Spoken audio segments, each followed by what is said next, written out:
তোমরা কি কখনো এমন ভূতের কথা শুনেছ যে ভয় দেখানোর বদলে ওয়াইফাই পাসওয়ার্ড চায়? আজকের গল্পটা ঠিক তেমনই এক আজব ভূতকে নিয়ে। শেষ পর্যন্ত দেখো, না হলে ভূতটা রাতে তোমার কাছেও আসতে পারে।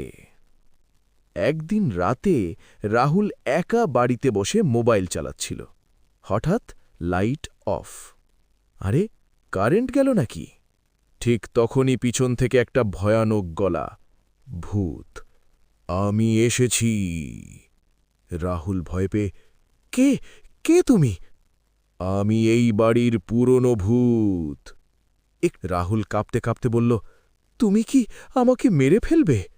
ভূত হঠাৎ শান্ত গলায়, না, আগে ওয়াইফাই পাসওয়ার্ডটা বলো তো।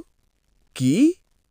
দেখো ভাই, 5 দিন ধরে নেট নেই, ডাটা শেষ, ইউটিউব দেখতে পারছি না। রাহুল হেসে ফেলল, ভূত হয়ে ইউটিউব দেখো? হ্যাঁ, আমি রাতে ভূতের ভয়ঙ্কর ভিডিও দেখি, নিজেরাই ভয় পাই। এরপর দুজন বসে ইউটিউব দেখতে লাগল। হঠাৎ ভূত বলল, একটা সাবস্ক্রাইব করো না ভাই, আমার চ্যানেল আছে। তোমার চ্যানেল? হ্যাঁ, নাম ঘোস্ট ভ্লগস। আমি রাতে মানুষদের ভয় দেখাই আর ভিডিও আপলোড করি। পরের